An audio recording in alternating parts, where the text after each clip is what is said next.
Hello, my YouTube family. This is the OG Crypto Nuja coming at you with some juicy news today. But before I begin, let me say I am not a financial advisor.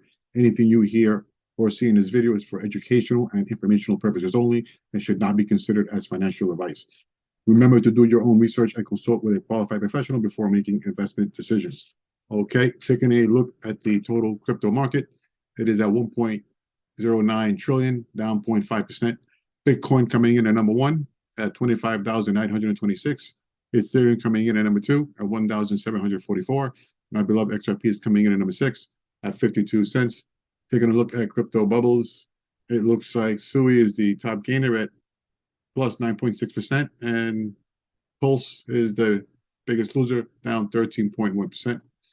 Taking a look at the Fear and Greed Index, coming in neutral at 47. Here we have Michael Brand, shout out to him.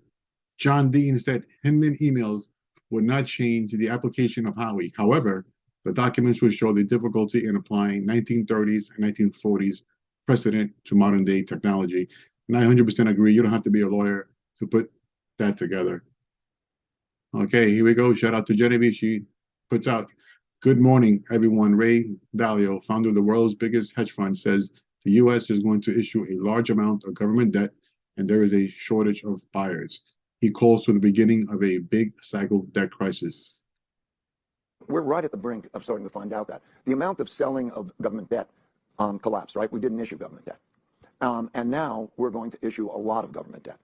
And so when we look at the buyers, there appears to be a significant shortage of the buyers for that government debt. But we're now at the brink of being able to see what that supply-demand picture looks like as we go over the next year or two.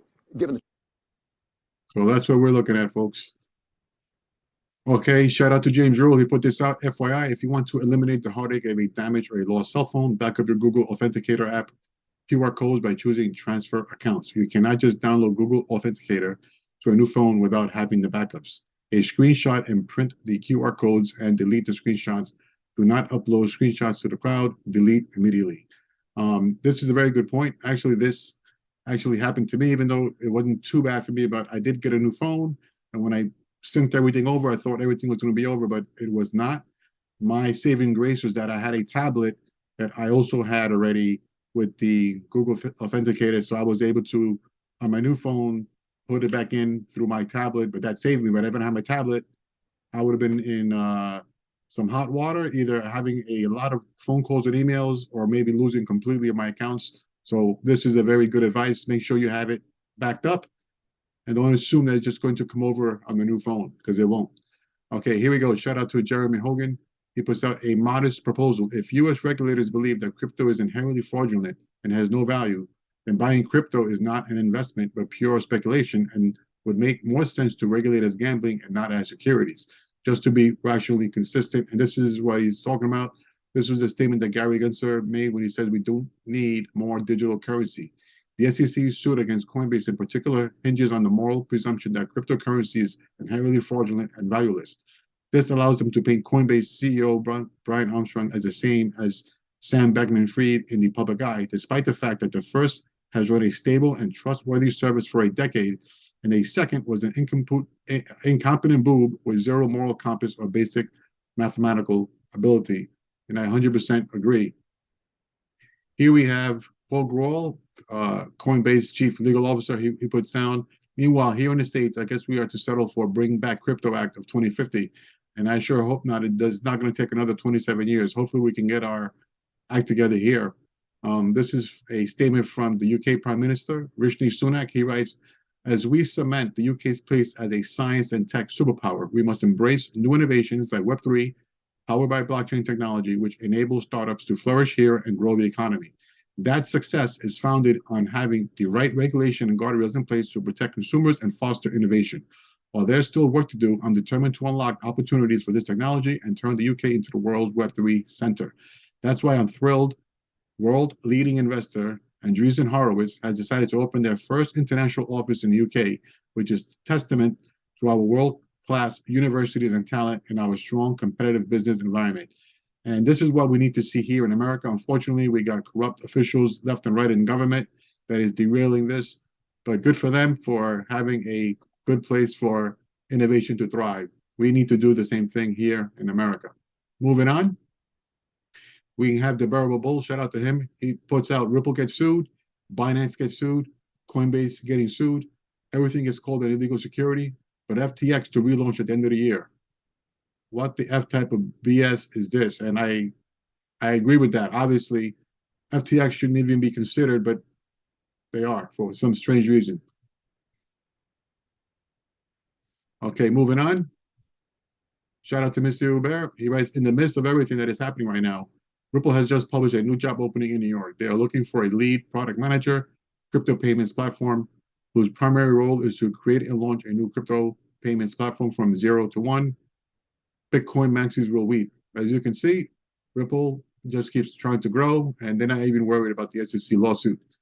Here we have Bill Morgan. Shout out to him. He's having an adult conversation with Mark Fagel. This is how the adults in the room do it. If they have a disagreement of some sort, they talk out their points of view, and that's all you do. And here he writes, okay, this is where the problem lies. Stock is recognized security in the US and Australian law. It is inherently a security by statutory definition. Crypto is not a recognized category of security by statutory definition. It can only be a security in the US. If it is an investment contract or in Australia as part of a managed investment scheme, which is rooted in the specific facts of or an offer for or sale, surely an ICO overseas can be an investment contract under US law that is beyond the reach of the Securities Act. I don't see how these sales fall under the definition of an investment contract under the Securities Act because the Act does not apply to the ICO. They are not domestic transactions. At this point, there is no need for an exemption as there is no security/investment contract. When they are traded then in the secondary markets, how are they now securities unless those secondary markets sales are investment contracts? That is why I said in an earlier tweet, when did they become securities if the ICO was not an investment contract due to the Act not applying? And I agree with that version. Here we have a reminder. The Hinman emails are coming out tomorrow. And John E. Deaton on Wednesday, the day after, June 14 at 3 p.m. Eastern Standard Time, he will have a special live cast to go over all those documents that are coming out tomorrow. And hopefully there is no surprise delay or of some sort. I would love to see those documents come out tomorrow. And on Wednesday, we'll have these professionals go over them. Okay, moving on.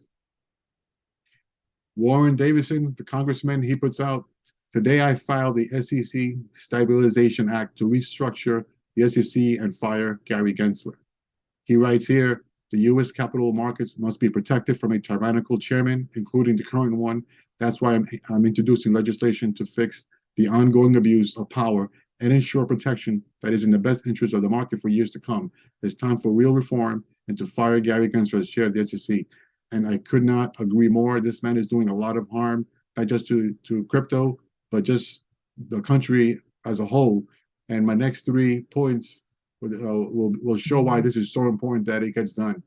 Moving on here, you have Ryan Selkis, who made a comment, just come in and register as a security with the SEC as an agency, which has failed to approve a Bitcoin ETF for a full decade. They are gaslighting you. This is about control and punishment of a political outgroup, not investor protection. And that's 100% correct. And then Cameron Winklevoss responded to that and said a 10-year-long registration process with no end in sight. The hypocrisy of the SEC is just unbelievable. And here's another reason or another way the SEC is showing their hypocrisy. The digital asset investor put this thing out. Shout out to him. It says the SEC sues Coinbase for listing what they call securities. Coinbase has a license to list securities, but the SEC won't let them activate it. Are you freaking kidding me? And this is like unbelievable. I'll play it so you can hear the CEO Armstrong say it himself. There's no dispute that you are not any of those things. Is that right? Or is there any dispute that you are acting as a broker-dealer, acting as a clearinghouse, and acting as an exchange? No, I mean, well, we don't claim to be a broker-dealer, or we've acquired a broker-dealer license that's still dormant because they won't allow us to activate it. But do you hear that?